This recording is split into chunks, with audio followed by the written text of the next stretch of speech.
What the fuck is this?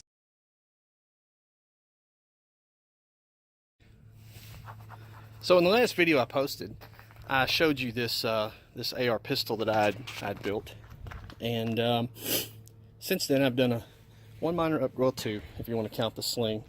But the pistol brace that was on here before was called shit, I forget now. But it was just like a solid piece of plastic that it was a arm brace. You set it to the length you wanted, and you kind of tightened it down with a set screw, and it stayed there. It had a place to run a sling through, and I did have the sling through it, but it wasn't ideal. So after that, the company Sig Brace, they came out with a new upgraded pistol brace called the SBA 3, and they're not too terribly expensive. But the cool thing is you can adjust this pistol brace to different arm lengths. So push up, and there you go. So if you got a long arm out, you got a short arm, you go in. Also, it had a swivel mount here to mount. You push this little button, it comes off. See, like that. And then you can just put it back in the hole like such. You can put it on either side depending on how you want to carry it. Once it's in there, it's locked in there, and it swivels. So when you're carrying it, you ain't got to worry about the sling getting bound up and twisted. But anyways, this is the first one I'm going to test for accuracy. The last time I was out here, it was tearing that steel target up pretty consistently, but I want to see just how accurate the round can be out of a 10-inch barrel. Okay, so I'm going to set the camera up and we'll take a look at that. Just wanted to say, since we're shooting from a bench rest, I'll be using this traditional 20 round magazine, and when we're done, I have these little really brightly colored stickers.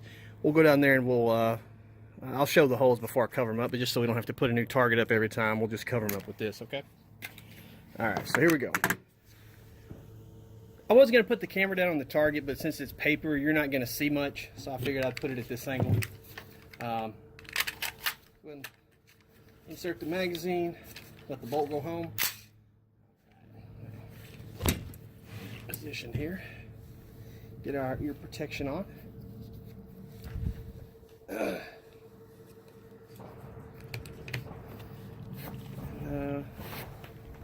you get a view of the rifle there? Yeah. We're going to shoot at the top target and just see how consistent we can be here with this little 10-inch barrel. Here we go. Oh, I'm wearing electronic earmuffs for once this time too, so this will be a good test to see how well they work. They seem to do pretty good with the pistol, but you know, rifle, you know, it's a whole other ball game.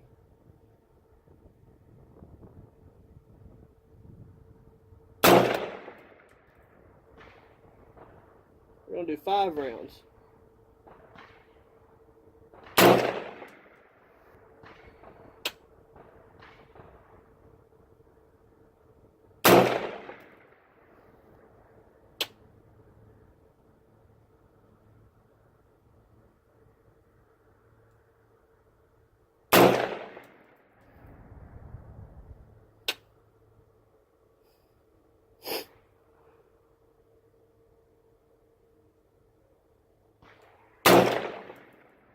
Alright, safety on. I like to take the magazine out just to be sure, and why not just go ahead and eject that one round that was in it. Hopefully find where it went. There it is. So, put that round back in the magazine. Now, here's another safety, not really safety, but just kind of a range etiquette thing. You'll see here on the rifle, when the bolt's forward, you know, there's no way of knowing if there's a round in it or not. And an old man that I met one day at the range, he said, "Hey, if you don't mind, when you're setting your rifle down, you're not using it, just go ahead and lock the bolt to the rear. That way, anyone that comes around can just look at it and see, hey, it's not in battery, it can't fire, it can't hurt anybody." So that's what we'll do. We'll go ahead. Now, granted, I'm the only one here, but if you're going to do something, you need to do it consistently. Even if there's no one else around, you need to make it a habit, just so you don't fuck up in the future. Okay? So that's what we're going to do. We're going to pull the charging handle back. We'll push down on that to keep the bolt locked to the rear. Slide the charging handle forward. And now it's clear to anyone that wants to look that there is no round in the gun. All right? So, let's run down here and see how well we did. I don't have high hopes, but I'm still curious to see how well it did. All right, we're down here at the target. That's where I was shooting from, and I'm told that this first pile is supposed to be 100 yards, so we're somewhere in the ballpark. And surprisingly, we did pretty well. There's 1, 2, 3, 4, 5. All right. Don't ask me why that one went way over here, but these are inch markers.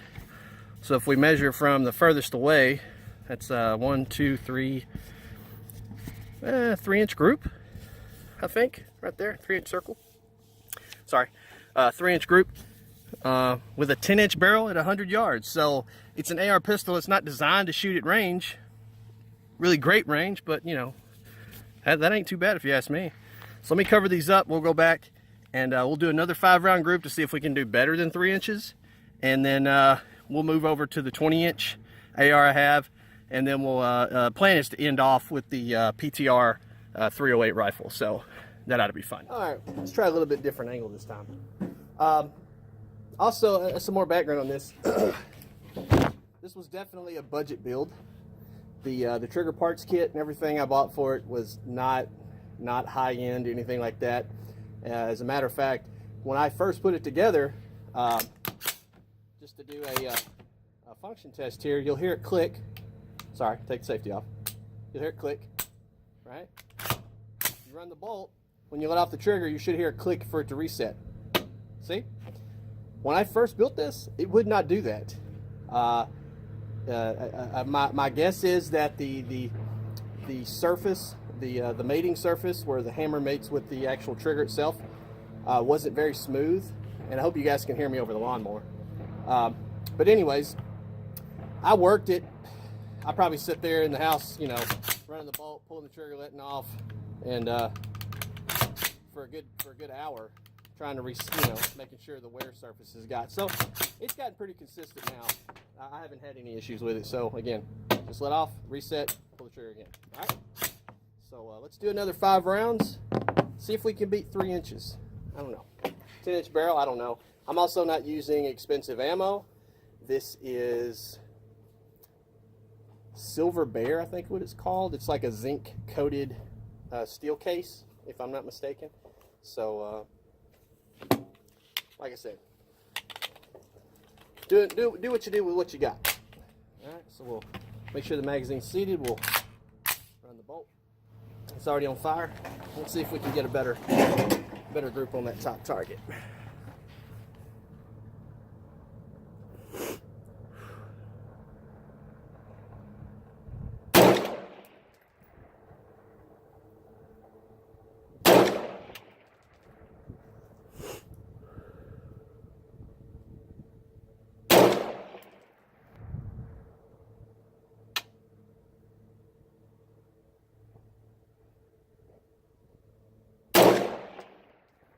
I'm going to say that one's going to be a flyer. All right, this round, here we go. 5 rounds. All right, like I said before, we take the magazine out. Twist the round. Lock the bolt to the rear so no one sees it. Everyone sees it's unloaded. And put that round back in.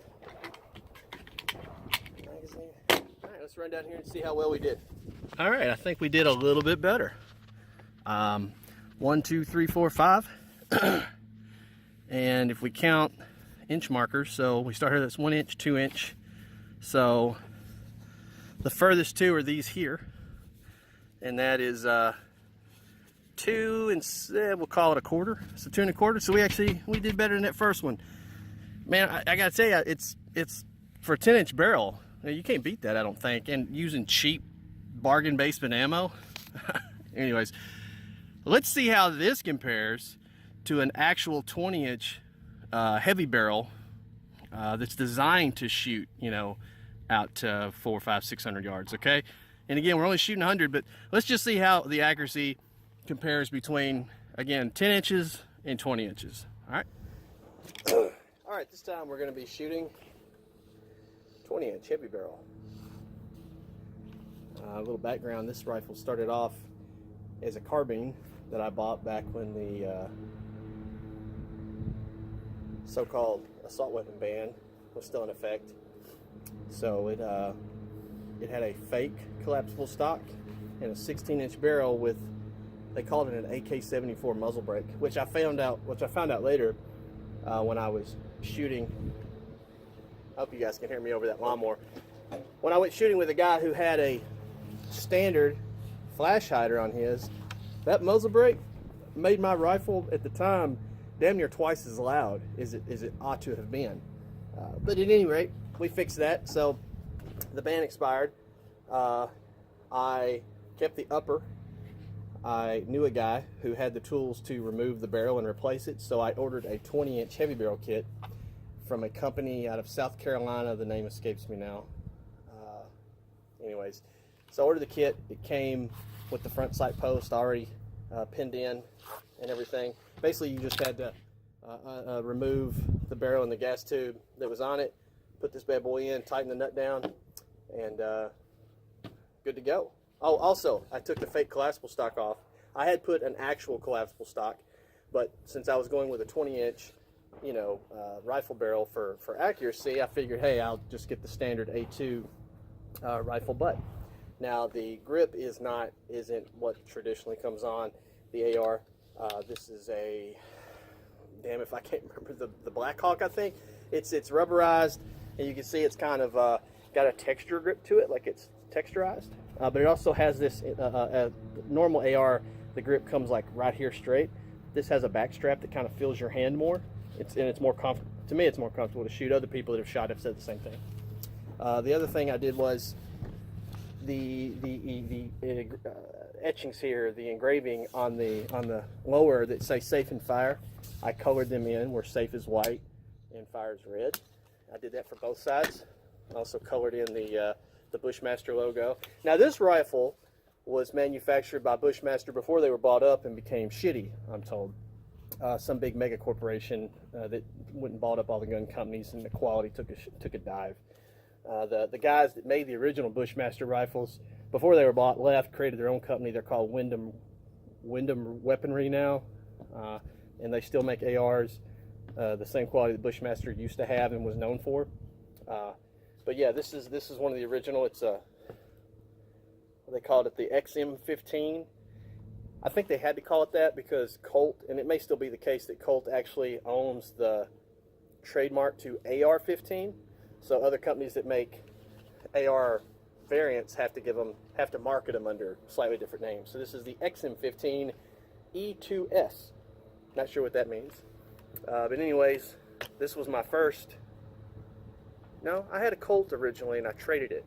But this is the one I've had the longest, not counting that one. And this rifle is a dream to shoot. Once you get past the whole wanting to be tactical and there's a place for those types of setups, don't get me wrong, but when you kind of get a little age on you and you start to appreciate shooting for accuracy and actually hitting what it is you're aiming at and not just making a bunch of noise and throwing brass everywhere and having like Rambo fantasies. I never had that. You know what I'm saying. We call them mall ninjas. Once you get past the mall ninja phase of just wanting something that looks cool and you want something that's functional, you can't beat classic stuff. All right. So anyways, that's enough of me bullshitting and talking about. Let's see what kind of groupings we get. We're trying to beat 2 inches, I think was the last one, like 2 1/4. We're gonna see if we can do better than 2 1/4. Okay, so here we go.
magazine out, catch the round, lock it back. There we go. And if my math is right, 5 times 4 is 20, so we have one more 5 rounds. 5 more rounds left in the magazine. So let's run down here and see how we did. All right, I had a feeling that I fucked one up. But here we go. 1, 2, 3, 4, 5. If it wasn't for that one, we would have had a about the same group as before, a 2-inch group, and we had that one flyer. We got one more shot at it though. We're gonna see if we can't beat that. So again, not counting the flyer, we did as good as the second 5 rounds from the AR pistol. So let's cover this up, try and get our shit together, and see if we can't beat 2 1/4 inches. Okay.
One more.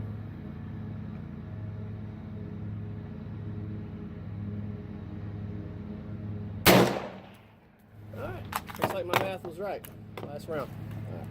Right. Fingers crossed we beat that. We didn't have a flyer this time. Let's go look.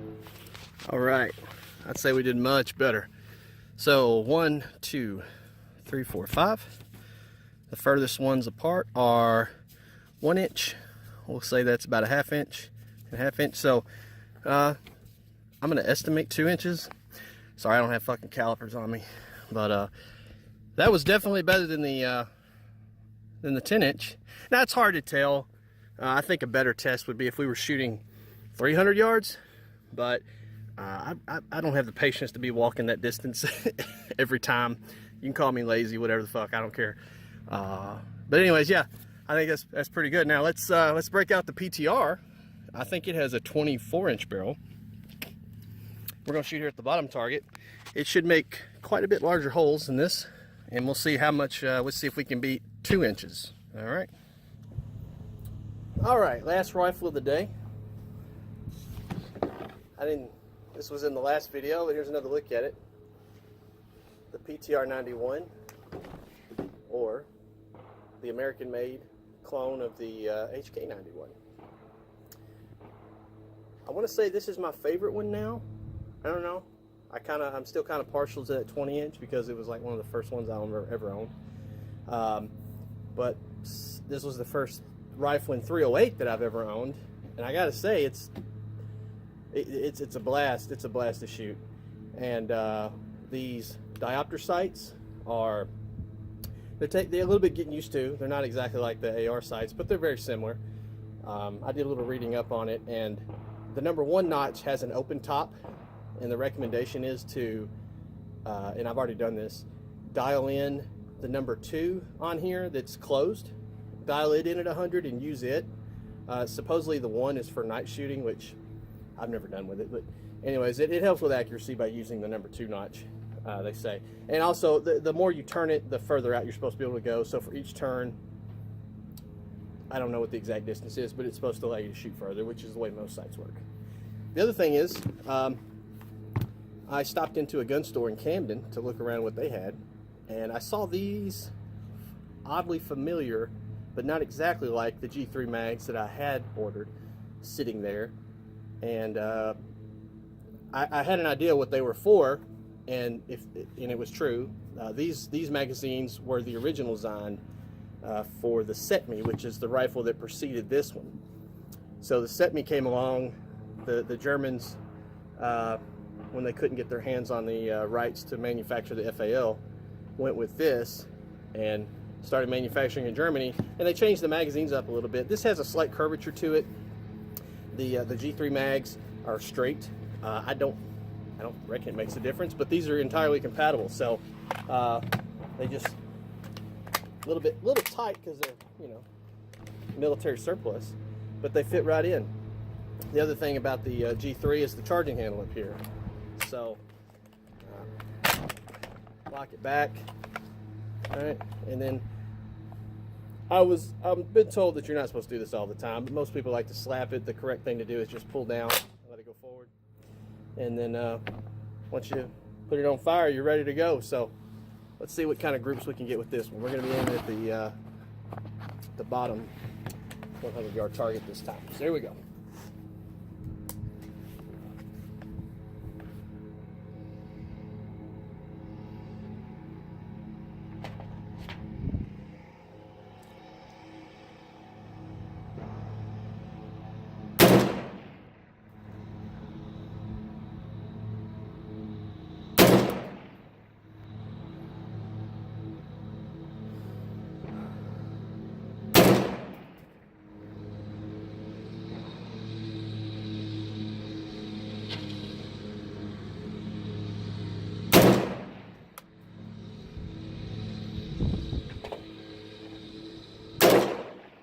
There we go. So just with the AR, we'll put it back on safe. Take the magazine out, and we'll try to eject without throwing it.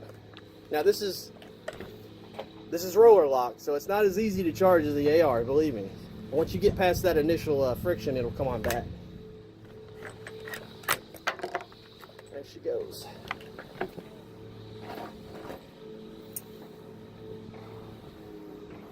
Now, again, this is bargain basement. I do have some nicer brass ammo that I'm trying to save, but I found this Russian steel cased 308 ammo online. It, you know, 308s, if you buy like the stuff you hunt with, is pretty expensive. So just for target shooting, I don't think this is perfect. So, anyways, we'll throw that back in the magazine, and we'll go see how we did on that 5-shot group. Not as good as I expected, and I'm not blaming the rifle when I say this, but the trigger on the PTR is a lot different than the AR. So again, it's not the rifle's fault for that. It's me not being in practice and getting used to it. But we got 1, 2, 3, 4, 5. The widest is 1, 2. I don't know, that may not be as bad as I'm thinking. I mean, it's all in the black, but I don't know, 1, 2, 2.5. We'll say that's a 1/2 inch. We'll be generous. We'll say 3 inches. So 3 inches, maybe a little bit more. But now that I've kind of got an idea of the take up and the squishiness on the trigger, let's do another 5 rounds. I mean, I'm going to go through the whole magazine, so we'll do four tries. All right. Just to save a little time, I'm going to do 5 rounds on the bottom, then I'm going to do 5 rounds on the top, and we'll compare. The lawnmower is really close now, so again, I hope you can hear me over it. But let's get down to business.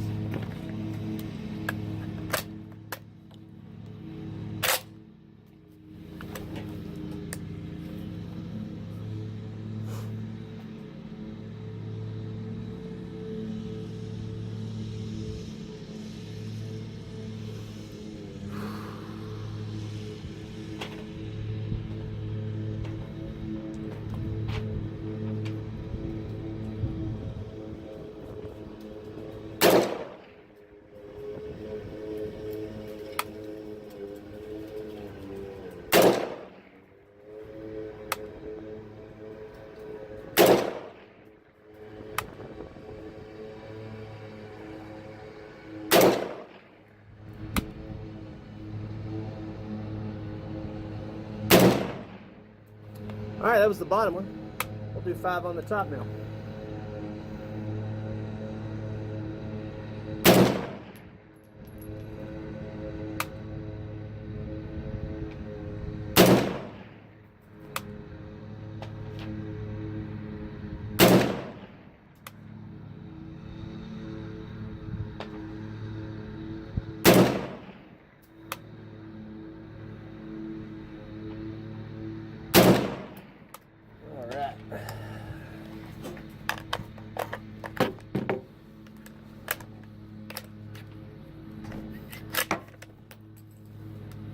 Damn it, those rounds far. All right. So it was me. I had to kind of get the rust off. And this is what I was seeing when I first came out to sight it in. Check this out. 1, 2, 3, 4, 5. I'm gonna say that's about 3/4 of an inch, 3/4 of an inch, 1.5 inches. Yeah, about 1.5 inch group right there. If I want to say that's the furthest one away, 1.5 inches. So with this group, I want to say we doubled our accuracy. Yeah, we were at 3 inches, a little over 3. Now we're down to 1.5 inches. Yeah, so once you get used to that trigger, letting off just right, again, focusing on the front sight. Don't focus on the target, focus on the front sight. This is the kind of results you can get. Now let's go up top. I didn't cover up the 223 rounds, but they're very easy to tell the difference. So you got this tiny little hole here from the AR, and you have these big 30 caliber holes. So 1, 2, 3, 4, 5. The furthest away is, that's probably more, I bet that's closer to what I was getting. But still, it's right at or a little bit less than the 3 inches. So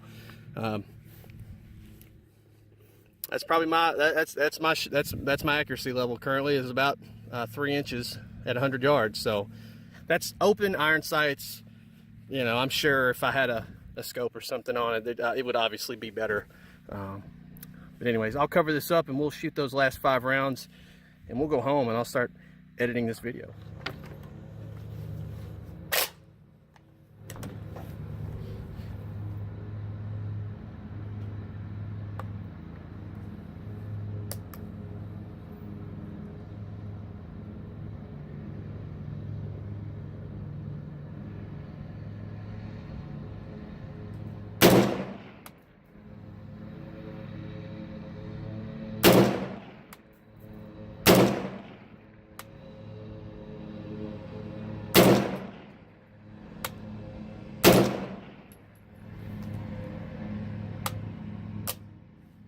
All right. I forgot, PTR doesn't have a last round bolt hold open. Anyways, empty mag, charge it up, lock it open. I'll spare you guys going down and checking the last group. I mean, you saw what I can do. Nothing to write home about, but I'm satisfied with it. Last thing I want to say, because I know it's probably going to come up in the comments of the video, the New Zealand deal. Fuck that guy, obviously. Fuck all the people who think they're badasses because they run into places and just shoot up unarmed people. That should go without saying as well. You obviously know I don't think the answer is to take away the freedoms of other people. I don't know how many people, I'm not exactly familiar with the population of New Zealand, but from what I saw, even with the strict laws they had a pretty decent sized community of gun owners that are now getting royally fucked in the ass just because they happen to own rifles that were similar to the one that the murdering piece of shit used. But I look at it and I think those people were forced to be dependent upon the authorities in that country to protect them. And it should be obvious to anyone who looks at it that is impossible. Unless you literally have a police officer on every street corner and every building guarding everything, there's no way any government can protect its citizens against psychopathic pieces of shit. I don't even want to call him human, because what makes us human is empathy, and this piece of shit didn't have empathy. And if you've seen the video, and I have, he might as well have been just going in to make a delivery. He just didn't care.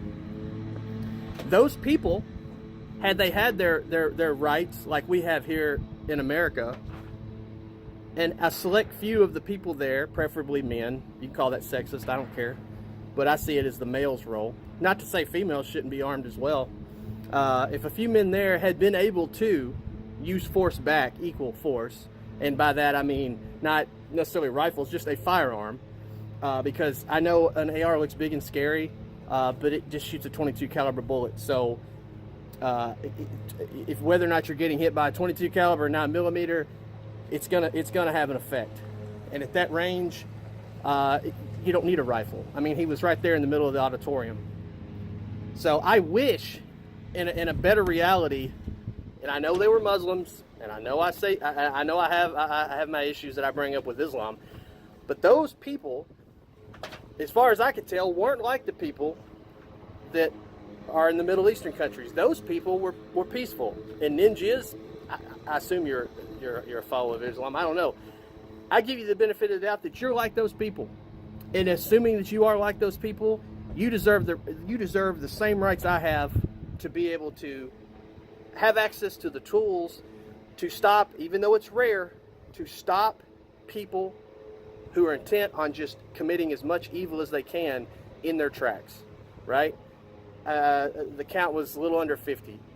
There's no way he would have reached that amount if he had had 2 to 3 people in that building shooting back at his ass. He would have fucking run, because people like him are cowards. It's time and again, when people like that decide to go out and rage quit life, as soon as either the cops or an armed citizen, if you're talking about the United States, an armed citizen shows up, they either give up, run away, or just fucking shoot themselves in the head, because they're cowards. That's all they are. And taking away people's liberty is not going to stop evil people from doing evil shit. You just can't do it. You can't read people's minds either, but you can have a citizenry that's prepared to respond when shit like that happens. Anyways, I could keep rambling on that for hours.